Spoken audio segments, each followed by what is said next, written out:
Estás escuchando Sobre las Cuerdas, podcast exclusivo de La República. ¿Qué tal, amigos? ¿Cómo están? ¿Cómo están? Bienvenidos a un nuevo episodio de Sobre las Cuerdas, su podcast de lucha libre de La República. Hoy miércoles, el primer programa de la semana, que va a ser la primera parte de un especial que teníamos que hacer de todas maneras para una de las grandes leyendas de la lucha libre, y lo estoy anunciando antes de que el señor Sergio Balsania spoilee el tema. Vamos a hablar del Undertaker. El Undertaker anunció, eso lo vamos a debatir, porque es como que anunció un retiro, pero ha dejado ahí un asterisco en el contrato, una letra chiquita. Pero sí, nos vamos a dedicar 2 episodios para hablar sobre el Undertaker, la primera parte, que es la de hoy. Vamos a hablar un poco sobre el impacto que ha tenido en nosotros, lo primero que recordamos de él, la evolución de sus personajes, y en la segunda parte, bueno, nos vamos a meter un poco más en lo que es su retiro, sus últimos años, parte de las cosas que seguramente ya todos hemos visto en The Last Ride. Hoy los saludo a Julio Estrada, me acompañan desde su casa, bueno, todos estamos en nuestros domicilios cumpliendo la cuarentena, el señor Juan Sergio Balsaña, el señor de la polémica y la controversia. Sergio. ¿Qué tal, Julio? ¿Qué tal, John? Que ya te vas a presentar y así logré una vez más spoilear algo. Encantado de acompañarlos en este episodio homenaje de uno de los luchadores que marcó la infancia de muchos amantes de la lucha libre y que probablemente sea la figura más representativa en la historia de la WWE, ¿no? Me atrevo a jugármela por la racha, por la historia, por los personajes, por la influencia en backstage. No, el Undertaker creo que no hay un luchador que no lo haya conocido y que no pueda decir que le tiene el respeto suficiente a Mark William Calloway. Ajá. Y Justin Canales, ¿cómo está Justin? Hola Julio, hola Sergio, que otra vez me arruina ese momento, pero bueno, así es. Claro, sí, Sergio tiene razón, vamos a hablar de alguien que muy representativo, alguien histórico y que difícilmente volverá a aparecer en la WWE, ¿no? Una persona que en sus 30 años en la industria dio todo, dio más del 100% y creo que nunca decepcionó, ¿no? Ajá. Bueno, eso también lo vamos a debatir, porque como todos los luchadores tienen momentos buenos y también tienen por ahí una que otra lucha mala, que bueno, ya con la carrera que tiene el Undertaker, yo creo que ya se lo podemos perdonar, pero bueno, eso igual va a ser materia de debate. El Undertaker, muchachos, el Undertaker, son 30 años, 30 años de destrucción, como él decía. Se me hacía raro porque yo me acuerdo que veía Raw y SmackDown en el 2000, en Canal 9, y se hablaba de una década de destrucción. Y yo decía, man, una década, pues, ala, 10 años, pues. Bueno, el Undertaker ha cumplido 30 años. De hecho, en Survivor Series debería cumplir ya 30 años. Ala, hay bastante de lo que hablar. Primero, ustedes, muchachos, ¿cuál fue su primera impresión del Undertaker? ¿Qué es lo primero que recuerdan de él? A ver, en mi caso, yo, al igual que Julio, en el año 2000, ¿no? Cuando ya estaba con el personaje de American Badass, no, porque al inicio no lo vi cuando era el hombre muerto, ¿no? Ya después, cuando regresó en el año 2004, más o menos, que volvió a ese personaje, pero al inicio yo vi a una de Taker, con American Badass. Y sí, me pareció, rudo, me pareció entretenido verlo con esos finishers. Y ya después, con el personaje del entrenador, ya fue lo máximo. O sea, fue algo que en ese tiempo que era muy chibolo, era un goce verlo y con sus poderes sobrenaturales, ¿no? Que Justin, pues, es el nene del grupo, pues. Él no ha visto al Ministerio de la El Oscuridad. Bueno, millennial ya, de ese team. sí, el Millennial del... Tú, Sergio, sí lo has visto de antes. No, también lo vi de American Badass. Ah, ya, entonces, No, este periodo, lo esto lo voy a hacer recuerdo solo del esta feudo parte. con No, mentira. Mankind, en realidad. Pero recuerdos vagos, o sea, tampoco es que sea tan chibolo, o sea, los compactos que llegaban al Perú en esos años solamente nos mostraban luchas recortadas, algunas promos del Undertaker, promos de Paul Bearer, que en ese tiempo se había aliado con Mankind, ¿no? Y ya después su desaparición en el Buried Alive y su regreso con American Badass. Eso ya fue años después. Claro, pero... A ver, ¿y cuál es el personaje del Undertaker? Porque ya uno en retrospectiva ya ha visto todo, pero hay mucha gente que le gustó el American Badass, hay gente que no le gustó, hay gente que prefería al Undertaker zombie, después hay el Undertaker medio híbrido, el Undertaker del Ministerio de la Oscuridad. Para ustedes, para ti, primero Justin, que te adelantaste hace un rato, cuál es tu Undertaker favorito? El de los últimos años, sin duda. O sea, comparándolo con American Badass y el de los últimos años, yo me quedo con el personaje con el cual las está cerrando su carrera. No, bueno, cerró con el personaje de American Badass, pero las entradas con los campanazos fúnebres y ver esos poderes sobrenaturales, o sea, era algo que a mí me gustaba ver, ¿no? Su entrada, así se demoraba su entrada, pero era la entrada. O sea, así nomás Claro. no veías a alguien luchador, ¿no? Entonces, eso fue impactante. Yo me acuerdo clarito cuando llegaron, la segunda vez que WWE vino a Lima, SmackDown en el Estadio Nacional, obviamente la gran atracción al luchador que todos querían ver era el Undertaker. Y el Undertaker hizo su ritual exactamente igual como lo hacen en televisión. Y el estadio se caía con. O sea, por más pequeño que sea el movimiento que hacía el Undertaker, el público estallaba. O sea, fue una cosa brutal. Tú, Sergio. Mi personaje favorito es el Undertaker. Creo que, a ver, hay que tener en cuenta una cosa. Yo siento, y ahí probablemente ustedes me den la razón, que sin The American Badass, sin esa renovación que tuvo el Undertaker en aquellos años, el personaje del hombre muerto habría caído en un limbo en el cual ya la gente se hubiera aburrido de él. No, o sea, era Sí, porque tanto además ese personaje él lo dice en el documental. Claro, incluso él lo admite, ¿no? Si, sin American Badass, la gente se habría aburrido del personaje oscuro y que no se renueva y hubiera sido un poco, salvando de las abismales distancias, lo que le pasó a Hulk Hogan, ¿no? Su personaje de héroe americano ya empezaba a aburrir y había que buscar alguna manera de refrescarlo.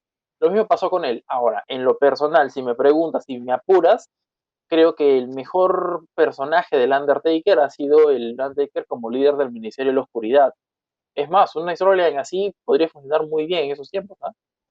El Undertaker del Ministerio de la Oscuridad era bien paja. Sí, Y era no muy duró bueno. muchos años, no duró mucho tiempo, duró poco. Y yo coincido con Justin. Para mi Undertaker favorito es el que vino más o menos en los años 2006, 2007 y en adelante. Es más, creo que ahí es donde él da sus mejores luchas, incluso. Pero incluso ese Undertaker era distinto al Undertaker pre American Badass. Porque se vendió mucho como que el Undertaker regresaba al antiguo personaje y no era que regresaba, era diferente, porque combinaba algunas cosas del hombre muerto zombie del comienzo con algunas cosas oscuras del Ministerio de la Oscuridad sin llegar a ser un culto, porque era prácticamente el solo, y tenía una agresividad que lo hacía similar al American Badass, porque si nos acordamos o si regresamos a los videos antiguos, el Undertaker era un zombie antes. ¿Ustedes han visto videos de cuando el Undertaker debuta y las luchas que hay en adelante? Era un zombie, ¿no? O sea, él mismo tenía que aguantarse de moverse rápido porque el personaje le pedía moverse lento. Y eso habla también del gran compromiso que el Undertaker tuvo para con su personaje. ¿Ustedes les gustaba este Undertaker? ¿O Bueno, en entienden más o realidad, menos el por qué causó tanto impacto en ese momento? bueno, teníamos un personaje cultista, ¿no? Que era un líder oscuro, era un líder que normalmente tú no relacionas con cosas veloces, sino con cosas potentes, ¿no? Y en esa línea iba el Undertaker, un golpe del Undertaker era un mazo, ¿no? Entonces, Ujú. teníamos eso y obviamente no podía ser rápido, no podía desplegar toda esa agilidad que conocemos y que en los primeros años de los 2000 supo mostrar, ¿no? En ese En sentido, unos tiempos donde el gimmick, la gente se comía el gimmick 100%. sí, claro, la gente Y, apoyaba mucho el personaje siempre.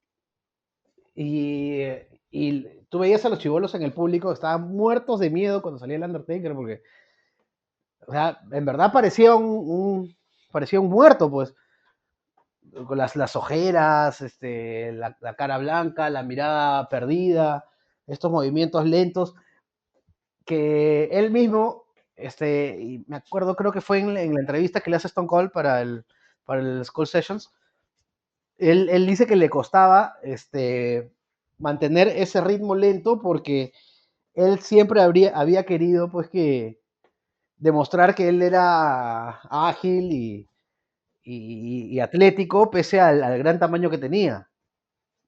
Sergio, no Sí, en sé, realidad sí, ¿no? Tenemos, como ¿de te qué está decía, muerto ¿no? Undertaker?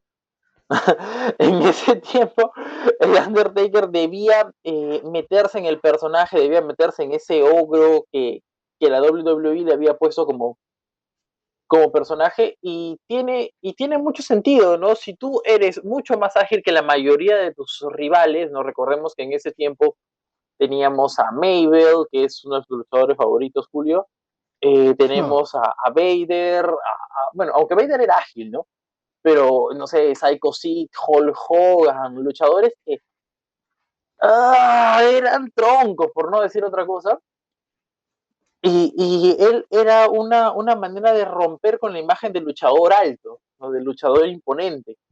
Él logró trascender porque, claro, si uno ve sus primeras luchas, ven que sus luchas estaban enfocadas en vender más personajes que lucha libre.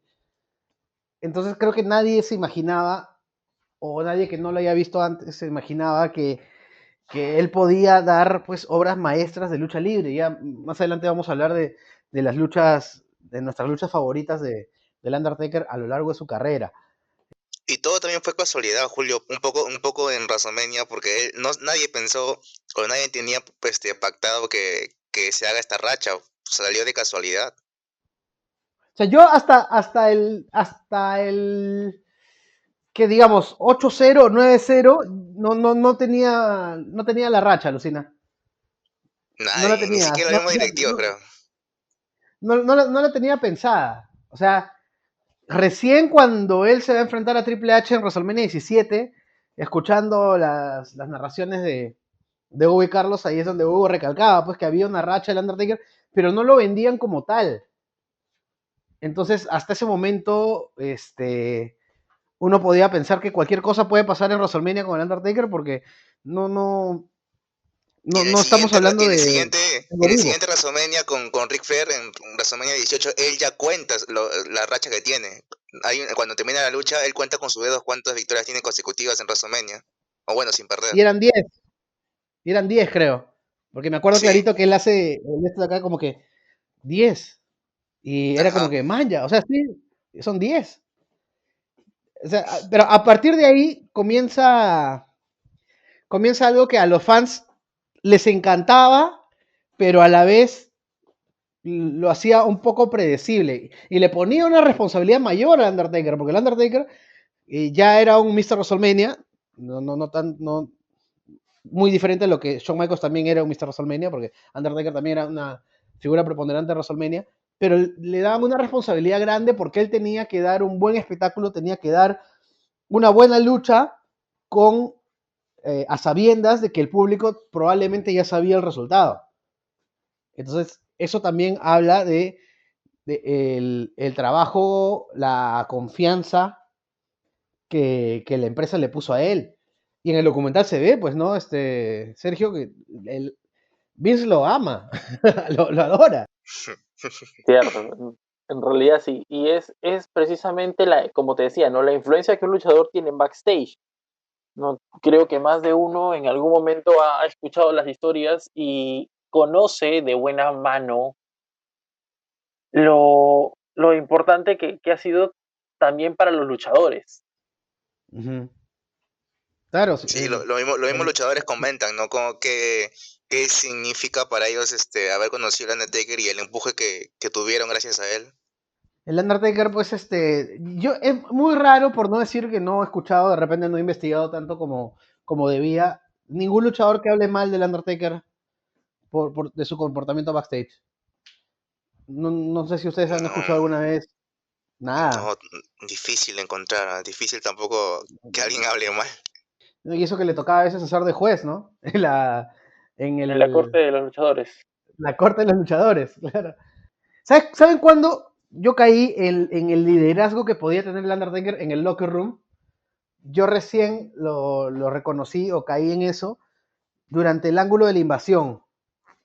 Cuando hay un momento en que Stone Cold se quita porque no le gusta cómo lo está tratando Vince y el Undertaker toma el liderazgo. Entonces, man, ya todo lo que hablaban Hugo y Carlos sobre el Undertaker siendo el líder backstage y todo, es cierto, porque el Undertaker hablaba y el resto se quedaba callado, o sea, o le hacían caso, y él era el hombre, pues él era el líder del backstage, y por primera vez se notaba algo así en televisión. Entonces ahí es donde yo recién caí. Pero creo que me estoy adelantando un poco. Eh, el Undertaker comienza a surgir. Bueno, a él le dan el campeonato mundial bastante temprano, ¿no? Porque a su primer año ya le dieron el título. Claro, se lo dieron por muy poco tiempo, 6 pero eso fue días. eso fue una gran sorpresa. ¿Por qué crees, Sergio, que no se continuó? O sea, se habla mucho de esta presión en backstage que Hulk Hogan metía, pero por qué no trascendió? ¿Por qué no de repente se le dio un reinado más largo? ¿O qué pasó ahí, mejor dicho? A ver, siempre que suceden ese tipo de cosas, uno apunta a Hulk Hogan y sus clásicos juegos de backstage, ¿no? Su política. Ujú. Pero, a ver, yo siento, en lo personal, de que el tipo estaba verde, ¿no? Y verde, verde, muy verde, Él para lo ser campeón admite. mundial, ¿no? Entonces, si bien era un personaje fresco y un personaje que uno podía decir, oye, le quitó el título a Hulk Hogan, porque fue a él a quien le termina quitando el título, está bien, con interferencia de Ric Flair, pero así nomás un luchador no lo hace. No, así nomás un luchador no se enfrenta al más grande de todos los tiempos hasta ese momento y lo derrota. No, está bien, lo pierde a los 6 días, pero ya sabías que tenías un prospecto de campeón mundial. Ya Y sabías lo que no estabas sorprendente, hablando de un NN. y lo sorprendente fue que lo derrotara, ¿no? Porque con Hulk Hogan, que es la cara, el babyface, es usual pues que le pongan esos monstruos, porque esa es la historia de la lucha libre. El el bueno, bonito y fuerte contra el monstruo abominable y malo. Y de hecho, eso es lo ¿Cierto? que hicieron, y lo que hicieron bastante con Hulk Hogan en WCW, cuando él llega y lo ponen contra cada monstruo, lo ponen pues contra Kamala que había pasado a WCW, lo ponen contra el sótano del Dungeon of Doom, todos los monstruos del Dungeon of Doom, eh, lo ponen contra el Yeti, logran que lo derrote el gigante, que es parecido a la figura que hicieron en WWE, ¿no? Porque de tantos monstruos que le ponen, él le va a ganar uno en el cual tenemos confianza, que es el Undertaker. Y en WCW hicieron lo mismo, solamente que el gigante, pues, tuvo una gran carrera, pues el Big Show, pero no llegó al estatus que sí llegó después el Undertaker. Claro, el Undertaker continúa y su personaje ya, no voy a decir humanizando, pero se va poniendo más serio.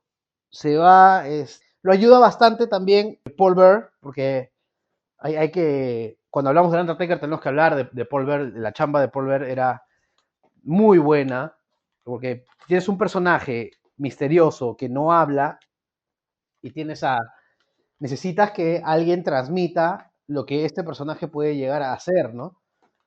Y Paul Bear lo hizo bien. ¿Tú recuerdas algo de Paul Bear, Justin? O sí, eso sí, ya no tanto. Muy poco. Más que todo recuerdo cuando aparecía más con Kane, pero no tanto con Undertaker. Con Undertaker cuando estaba en WrestleMania 20, ahí que como también supuestamente era el padre, entre comillas, de él también, ya pues en esa rivalidad con Kane apareció y bueno, eso es lo único que puedo recordar de Paul y al inicio, ¿no? En el año 2000 cuando aparecía con Kane. Él aparece con Kane. Él hace debutar a Kane porque se crea este personaje que era el hermano que sufrió quemaduras en la cara por el incendio que había provocado el Undertaker cuando eran niños. Pero una cosa alucinante que para la época fue muy paja. Y Kane es en tamaño incluso hasta más impresionante que el Undertaker. Entonces quedó muy paja. Son esos típicos personajes, ¿no, Sergio? Que uno dice que o esto va a funcionar muy bien o va a ser un fracaso total, ¿no? Sergio nos había apuntado algo, acá un dato sobre Paul Bearer y Undertaker, ¿no, Sergio? Un feudo que tenían. No sé si lo puedes contar ahí en la lista que nos diste. Sí, de En el hecho, punto Paul 19. Bearer tiene ciertas, una tendencia tradicional a Undertaker, increíble. De hecho lo hizo 2 veces, ¿no? Y 2 muy, muy importantes para Taker, porque marcaron a su personaje totalmente, ¿no? Primero fue con Mankind y después fue con Kane, ¿no? Dos muy buenos argumentos, por así decirlo, para contar historias y que sirvieron a la larga, ¿no? Porque nos regalaron momentos muy, muy interesantes en la lucha libre, ¿no? Creo que más de uno recuerda el King of the Ring del 98, ¿no? Cuando movido por Paul Bearer, Mankind se enfrenta a Undertaker y termina cayendo, o cuando En introduce la a celda. Kane como el hermano, ¿no? Claro.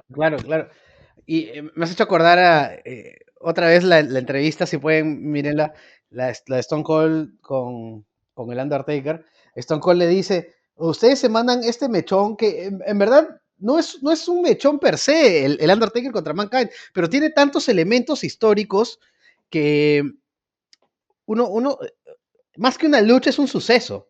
Ese Undertaker contra Mankind del Rey del Ring 98 es un suceso de la historia de la lucha libre. ¿Ese Pero primer ese ni en siquiera, Julio? no, es el segundo. Ahorita te comento del Ah, primero. ya me acordé el primero, ya tienes razón. El Stone Cold le dice, ustedes ni siquiera eran el main event. El main event era Stone Cold contra Kane en un First Blood match. O sea, una lucha muy difícil de hacer porque, ¿cómo te das cuenta que Kane sangra? Y le dejaron la valla demasiado alta, pero es que así a veces pasa con el Undertaker y lo hace el Undertaker después, porque el Undertaker tiene presentaciones en WrestleMania donde también se roba el show. Comentabas del primer Hell in a Cell, claro, el Undertaker también tiene eso bajo su brazo. Él con Shawn Michaels son los primeros luchadores en inaugurar la celda infernal en una luchaza, porque ese también es un luchón, y ahí es donde debuta Kane. Manja. A ver, Sergio Justin, hasta esta etapa, de lo que ustedes pudieron ver de antes, ¿no? O sea, ustedes conocieron al Undertaker en su regreso en el American Badass. ¿Hay alguna lucha de esta etapa que ustedes hayan visto y hayan dicho, man, ya, qué bacán, qué bacán era este tipo, incluso antes de que yo lo conociera? Mm, me la pones A complicada ver, ahorita en a caliente. ver, A ver, Sergio, tú, yo no recuerdo mientras yo haber estoy visto viendo. al Undertaker en ese tiempo dando luchas memorables, no voy a ser sincero, pero cuando lo miras en retrospectiva recuerdas esta lucha, su lucha debut, ¿no? En la que termina, es para proteger su credibilidad que recién se estaba construyendo. Optaron por hacer de que el Undertaker no fuera eliminado, sino que perdió por conteo de 10, pero elimina a 2 luchadores, ¿no? Entre ellos al capitán del equipo, que era Dusty Rhodes. Entonces ya estás Ujú. hablando de un luchador que estaba destinado a hacer grandes cosas. Claro, coincidimos porque es muy difícil decir, qué luchaza del Undertaker esta, cuando su personaje estaba hecho para no luchar, sino para vender estos sentimientos de miedo, vender personaje, ¿no? Pero más adelante, cuando ya empieza esta época, o como le llamaron a la época después de la era dorada, vino la era moderna, la nueva era, no me acuerdo ahorita cómo se llamó esa etapa, cuando llegan luchadores como Shawn Michaels, cuando se destapa Bret Hart, Ahí el Undertaker tiene muy buenas luchas. Hay una lucha muy buena del Undertaker con Bret Hart en SummerSlam 97, si no me equivoco, que es una muy buena lucha con Bret Hart con Shawn Michaels de árbitro especial. Si pueden, entren a YouTube, mírenla, es una muy buena lucha y el final es muy paja porque Shawn Michaels estaba en pleno ángulo con Bret Hart. Estamos hablando de 3-4 meses antes del Screwjob. O sea, venía caliente esa situación. Y Shawn Michaels se molesta, agarra una silla y le quiere pegar a Bret Hart. Y Bret Hart se agacha y el sillazo le cae al Undertaker. Entonces Bret Hart cura al Undertaker y pese a que él causó este golpe, Shawn Michaels, como él es el árbitro, está obligado a contar. Y ustedes ya saben pues lo buen actor que es Shawn Michaels. Shawn Michaels como que quiere, no quiere, y él termina contando y él termina dándole la victoria y el título mundial a Bret Hart. Bret, que venía de heel. Es una muy buena lucha y de repente es la lucha que más puedo resaltar de esta etapa. Después han habido otras luchas memorables, la lucha contra Kane en WrestleMania, que más que todo por la expectativa, ¿no? que se causaba, la lucha de la sala infernal contra Shawn Michaels, que ya la mencionamos, que es la lucha donde dicen que se originó la lesión en la espalda de Shawn Michaels, que lo tuvo fuera de la lucha por bastante tiempo. Bueno, y hay también sus cuotas de luchas malas, pues, ¿no? Las primeras presentaciones del Undertaker en WrestleMania no fueron muy memorables que digamos. En su personaje de American Badass yo me quedo con la lucha que hizo con Ric Flair, o sea, en WrestleMania 18. Sí me acuerdo que era una estipulación libre y que al final Ric Flair terminó totalmente bañado en sangre, con el cabello rubio, se convirtió en rojo y bueno, o sea, fue algo que en ese tiempo me impactó ver.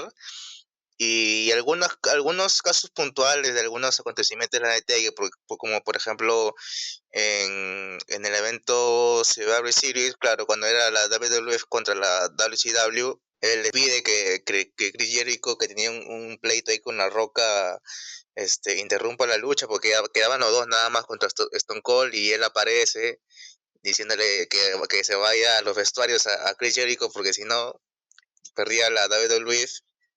Y después me Claro. acuerdo también, y también me acuerdo en el King of the Ring de 2000, cuando se estaban haciendo pareja La Roca con Kane y Undertaker contra Triple H y los McMahon. Y al final de casi de la lucha, el Undertaker lo lanza a Shane a la mesa de comentaristas y fue una locura, y ahí donde aprovecha La Roca y recupera el título, ¿no? Ajá. Sí, esos fueron buenas luchas también. A mí me gustaba verlo como el American Badass porque, no sé, o sea, le daba una especie de humanidad a este luchador que lo habías visto tanto tiempo como un ser misterioso y acá podías, no sé, yo disfrutaba con cada promo que hacía, por ejemplo.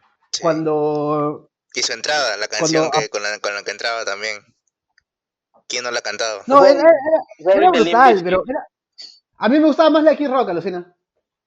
La primera. Ah, bueno. El American Badass. Yo de verdad no entiendo por qué la cambió, pero bueno, ya le puso la de Limp Bizkit. Después, ya para el 2002, la vuelve a cambiar. Cuando hace de American Badass, pero le da un toque distinto. Se convierte en Big Evil.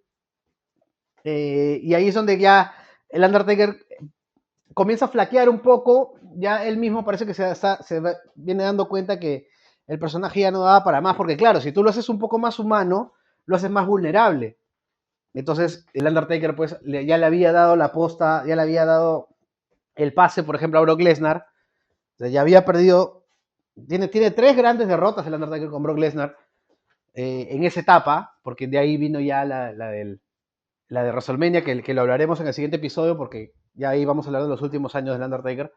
Él pierde contra Brock Lesnar. Primero, cuando Lesnar gana el Royal Rumble, eliminando al final al Undertaker, que había entrado número 30. Entonces, ahí ya hay un espaldarazo, pues, porque eliminar al Undertaker es otra cosa. Y es el toque que de repente Lesnar necesitaba en su push como face, porque ya le había ganado antes como heel, como Monster Heel. Le había ganado. Me parece que en Unforgiven tienen una lucha que termina en No Contest, y en No Mercy tienen una celda infernal. Ahí es donde Brock Lesnar. Ahí es, creo, donde Brock Lesnar se erige como futura cara de la empresa. Esa imagen de él subiéndose al techo de la celda a celebrar con el cinturón marcó, y si se lo haces al Undertaker, pues es bravo, ¿no? Sergio, tú has hablado poco de la etapa de American Badass, que hemos saltado así de la nada. ¿Qué luchas por ahí puedes recordar del Undertaker y que te haya quedado? Más que las luchas, recuerdo mucho las promos, ¿no? Porque el Sí, Undertaker en este tiempo estaba más libre, ¿no? O sea, claro. o sea, ya tenías un personaje más humano en todos los momentos. A mí me gustó el ángulo, ¿tú te acuerdas del ángulo con Kurt Angle en el 2000? Cierto, Cuando muy cierto. Kurt Angle le mancha la moto y después le quiere regalar un scooter. Era muy Era paja divertido. verlo interactuar. Era muy divertido verlo interactuar con un personaje así, porque el Undertaker anterior, o sea, el Ministerio de la Oscuridad lo hubiera agarrado y lo hubiera crucificado, pues. Sí. O sea, Hubiera eso, visto eso, un eso, Undertaker eso más deja, ¿no? sádico. Ajá. Y eso es precisamente lo que decíamos, ¿no? El personaje de American Badass le permite al Undertaker ser él mismo, ¿no? O sea, refrescar un poco su aura oscura por un personaje un poco más humano. Sí, porque, claro, o sea, yo me acuerdo también el ángulo con Triple H antes de WrestleMania 17. Triple H era el asesino cerebral, venía de ganarle un ángulo importante a Stone Cold. Y claro, en ese momento no hablábamos de rachas, pero ganarle al Undertaker en WrestleMania sí era algo importante, y Triple H aparecía como un rival capaz de ganarle. Y se meten con él. Me parece que en un momento Triple H le destruye la motocicleta con el mazo. Eso es una imagen importante, porque la moto hasta ese momento se había convertido pues en el símbolo del Undertaker, pues. Y si el Undertaker se molestó tanto con Kurt Angle por manchársela con leche y comida, ya pues imagínate lo que le iba a hacer a Triple H después de haberla destruido. El Undertaker regresa en el 2004, después de un hiato de más o menos, a ver, estamos hablando de Survivor Series hasta WrestleMania, unos 4, 5 o 6 meses. Él pierde una lucha enterrado vivo contra Vince McMahon, el que lo entierra es su hermano Kane. ¿Cuántas veces lucharon Kane y el Undertaker o sea, cuántos ángulos En general. tuvieron? Tuvieron varios, ¿no? En general han tenido varios. Y yo al menos no recuerdo uno Varios. que haya sido malo. Yo creo que sí hay algunos que pueden ser malos. Fácil, el del 2000, que fue fue un poco corto. El primero fue espectacular, porque la gente se comió la historia totalmente. Eran dos hermanos, uno que venía a buscar venganza, uno que incluso llegaba a provocar más pavor que el mismo Undertaker, porque Undertaker ya lo veníamos conociendo casi 10 años, lo habíamos visto evolucionar, pero este Kane no le podíamos ver el rostro, no tenía... Él sí podíamos decir que era un monstruo, pues. De Kane sí se podía decir eso. Pero el Undertaker usó máscara, ¿te acuerdas? No sé si se Sí, acuerdan claro, que el parecía el Undertaker... fantasma de la ópera. Ajá, esa máscara medio rara, medio fea, que bueno, lo usó un tiempito, ¿no? Eso fue un clásico de Mabel, ¿no? Lamentablemente en una lucha, Mabel junto ahí sí, no recuerdo bien, creo que fue junto a Vader, terminan lastimándole un ojo al Undertaker y debe Bueno, utilizar una también quienes se máscara. juntan, pues, ¿no? Mabel y Vader, pues. Bueno, Eso es mandarlo a hermano, anda al ring a que te lesionen. bueno, Vader era un poco strong, ¿no? Pero Vader sí, perdón, pero Mabel sí era un bruto total. O sea, el estilo de lucha de Big Van Vader era tosco, ¿no? Pero el estilo No, de pero lucha es que, no sé, a mí siempre me dio la impresión de que Mabel era bruto. O sea, era medio sonso, no comprendía lo que pasaba. De Vader sí, sí siento que a veces ya se le pasaba la mano. No era un Bam Bam Bigelow, pues. Bam Bam Bigelow era grande y un destroyer, pero si tú te fijas muy bien en cómo Bam Bam Bigelow aplicaba las movidas, era sedita, suavecito. El cabezazo destructor de Bam Bam Bigelow, si te fijas bien, conectaba de la mejor manera posible. Era buen luchador Bam Bam Bigelow. Vader no tanto, ¿no? Pero era más impresionante. Claro, Vader era más impresionante en ese sentido. Sí, el Undertaker tuvo que usar esa mascarita del fantasma de la ópera. Hay un momento del Undertaker de esa época también que pierde una lucha de ataúd contra Yokozuna y él, como que su espíritu sale. Fue una de las primeras cosas sobrenaturales que le hicieron al Undertaker. Su cuerpo sale del ataúd y aparece en la pantalla como si hubiera revivido. O sea, ya a él se le permitía cosas que sobrenaturales que con otros luchadores no hubieran funcionado, ¿no? Tanto que cuando, cierto, ¿no? A ver, ahí te das cuenta de la importancia creativa de él. Claro, porque cuando lo intentaron con Kane, lo intentaron con Kane porque decían, bueno, este es el hermano, entonces le vamos a dar. No resultó tan bien, o sea, más allá de poder prender fuego en las cuatro esquinas, hay un episodio donde le intentan que algunos rayos salgan de... O sea, así como el Undertaker mandaba rayos al ring, a Kane también se le intentaron poner y no cuadraba. Kane era un poco más sádico, tenía que ser un poco más... Faceta que sacó mucho después, ¿no? Y que ya le calzó mejor. Eso en Kane. A ver, sí. ¿qué más podemos comentar del Undertaker? Hay unos ángulos que funcionaron muy bien, pero hay otros que no funcionaron bien. Claro, estamos hablando de una carrera de 30 años y así como hay esos aciertos, también hay errores en el camino. ¿Ustedes se acuerdan de un ángulo, alguna lucha, algo que dijeron, esto no va a entrar en el highlight del Undertaker? Creo que la lucha con el Gigante González. Esa es la primerita en la lista, ¿no? Sí, de hecho, es que es aburridísima. O sea, uno lo mira con ojos de fan como quien dice, tengamos en cuenta que la lucha de estas no es antigua y por lo general las luchas antiguas suelen ser lentas. Sí, pero esta fue lentísima. ¿No?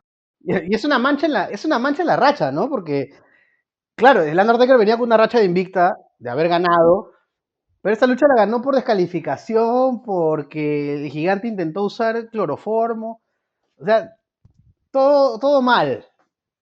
El Undertaker se había caracterizado hasta ese momento por ser un zombie, moverse lento. Entonces, si le pones a otro que se mueve más lento todavía, no iba a funcionar y que no se le podía ni cubrir, pues. O sea, y buscaron una manera muy, muy tonta de ganarle. Eso estuvo, sí, muy, muy mal armado. De mi parte, hay un main event de WrestleMania entre el Undertaker y Psycho Sid, que también es muy malo. Muy, muy, muy, muy aburrido. De hecho, ese no era el plan en ningún momento de ser el main event de WrestleMania. El main event de WrestleMania tenía que ser Shawn Michaels contra Bret Hart, pero ahí pasaron algunas cosas con Shawn Michaels. Bret Hart termina luchando, teniendo este clásico con Stone Cold, y le dejaron el main event a Undertaker y Sid, que no tuvieron pues la química necesaria. Tú, Justin, estamos hablando de la época original del Undertaker, después Ministerio de la Oscuridad y American Badass. ¿Algún ángulo, una lucha que tú digas no le queda muy bien al legado del Undertaker? De ese tiempo, de verdad, no recuerdo algo que no me haya gustado. Como repito, yo vi el Undertaker desde American Badass desde el año 2000 y desde ahí no vi nada raro, nada que me haya disgustado. Ya en esta época recién ya vi cualquier cosa que le hicieron al Undertaker para que aparezca, para que encante al público, pero eso ya lo hablaremos después. Pero en ese tiempo sí no recuerdo nada malo de Undertaker. Yo te hago acordar una del American Badass. A ver. Que es todo el ángulo con Diamond Dallas Page y con Sarah. A ver, lo que pasa es que la historia no fue mala. A mí en lo personal no me gustó, no me disgustó. El problema fue de que no empezó un luchador de calibre, no como DDP, al que lo estabas utilizando como un acosador. Eso fue... Y ya, vamos, le estás dando el personaje, ya, es un acosador, todo, pero continúalo, pues, ¿no? O sea, es DDP, o sea, no es cualquiera. O sea, no es un personaje que está empezando de cero. Es Diamond Dallas Page.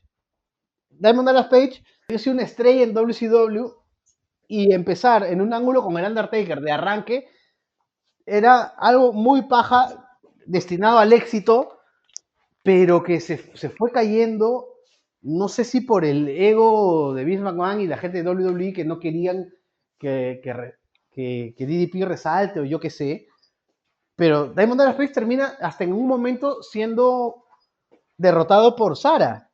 Sí, increíble. El countdown lo hace Sara. Ahora, Sara, o sea, está bien, es el Undertaker, ¿no? Se puede dar ciertas licencias, pero era necesario meter a la esposa del enterrador a un ángulo, o sea, para mí eso fue rarazo y debe ser lo peor que vi del Undertaker American Badass.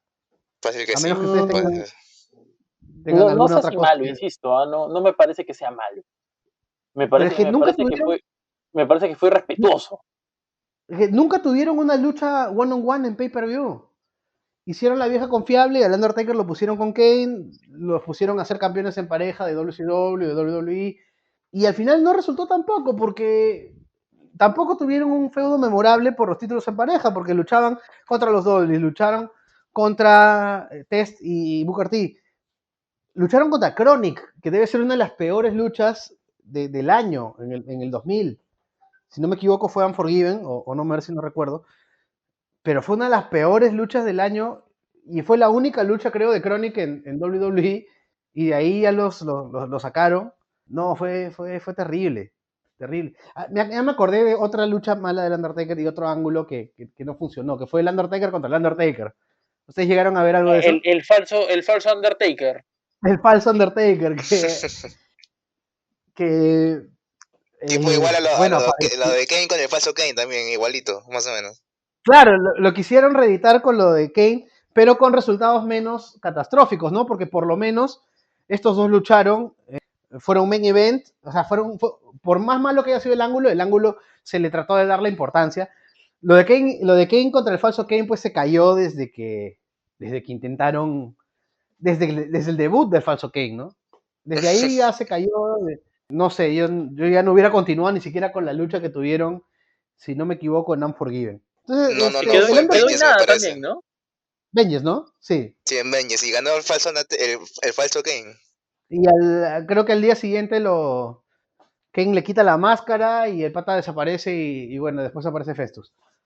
Y así fue la historia del falso Kane. Pero mira, rebobinamos. Son cosas que al Undertaker yo creo que se le pueden pasar porque, vamos, cuando tienes una carrera tan prolongada, van a intentar darte o darle push a newcomers con el Undertaker, y sabiendo que al Undertaker le gusta, cuando ve pasión en un luchador joven, le gusta dar de sí.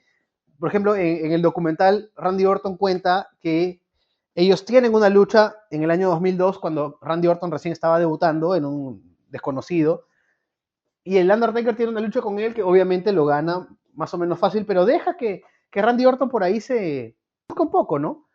Sí, Y vende Vince los golpes. Ajá, y Vince la reclama en backstage y le dice, oye, ¿por qué haces esto? Luchaste mucho. Y el Undertaker le dijo, no, que quería darle la oportunidad al chico, que tal y tal y tal, y al final resultó porque mira lo que es Randy Orton. Hay otro ejemplo que cuenta Cody Rhodes. La gente puede ir a YouTube o al network para ver ese momento en el Royal Rumble 2008. Cody Rhodes todavía no era pues Cody, todavía no era de American Nightmare, y le toca entrar al Royal Rumble, y lo primero que hace es atacar al Undertaker. O sea, y el Undertaker estaba creo que en una esquina con Shawn Michaels o algo así. Y Cody Rhodes piensa en su cabeza, ¿qué estoy haciendo? O sea, lo primero que hace es ir a atacar al Undertaker. Undertaker voltea y Cody Rhodes piensa, este tipo me va a matar. Y el Undertaker le canta una secuencia que terminaba en una patada voladora de Cody al Undertaker. El Undertaker le vende la patada voladora a Cody y Cody dice, pues, ala, qué maestro. Entonces parece que el Undertaker, a veces por pasarse de buena gente, a veces ha aceptado ángulos que no resultaron, pero también ha llevado bajo su brazo a luchadores que sí. Entonces, a ver, muchachos, hemos hablado del periodo que de repente un poco no vimos del Undertaker, su inicio, el Ministerio de la Oscuridad, que lo hemos mencionado, que tal vez creativamente fue uno de los momentos más interesantes del Undertaker, porque era verlo jugar con un culto oscuro y a la gente que le guste ese tipo de cosas puede revisar en nuestros episodios anteriores. Tenemos un episodio completo sobre este tipo de gimmicks. Y el American Badass. El viernes vamos a regresar con lo que resta del Undertaker. Cuando regresa el Undertaker con este personaje medio híbrido, que es el que va a cimentar su legado, porque a partir de ahí, para mí, tiene sus mejores luchas y sus mejores actuaciones. Así que, muchachos, todavía tenemos más tela por cortar en la carrera del Undertaker. ¿Algunas palabras finales que tenga Sergio sobre esta primera etapa? Bueno, es importante reflexionar de un luchador que ha dado todo de sí, ¿no? O sea, cuando nosotros decimos esto es lo que nos apasiona, la lucha libre y todo lo demás, que obviamente no lo decimos, bueno, no es una mentira, es algo que nos gusta, pero es bueno siempre reconocerle a este tipo de personajes lo que han significado para la lucha libre, que no es poco, ¿no? En el caso del Undertaker, como tú lo decías, ¿no? Es muy difícil que un consagrado como él se la juegue por talento joven, como lo hizo con Cody, como lo hizo con Randy Orton, como lo hizo con el mismo John Cena en algún momento. Normalmente siempre están los que no pueden sentir que su tiempo ya pasó y aún así continúan en la escena. No es el caso de él y es otra de las cosas dignas de admirar. Ajá, tú, Justin, algo antes de partir para reencontrarnos el viernes. Sí, más que todo decir al público que valoren lo que ha hecho el Undertaker a lo largo de su carrera, porque él en el documental contaba que a pesar de las lesiones y todo eso, su amor por la lucha libre siempre lo empujaba, no quería retirarse de la peor manera, siempre buscaba terminar de la mejor manera y lo encontró ahora último, ¿no? Y esas cosas de destacar y también resaltar la persona que fue en vestidores, ¿no? Varios luchadores han comentado que él fue una gran persona, que siempre los apoyó en todo sentido y eso no lo hace cualquiera. Ajá. Y eso va a ser materia de debate, porque se ha debatido bastante sobre el retiro del Undertaker. Y eso viene el viernes con la segunda parte del fenómeno, el hombre muerto, el Undertaker. Así que, muchachos, nos escuchamos el viernes y chao. Acabas de escuchar Sobre las Cuerdas, podcast exclusivo de la República.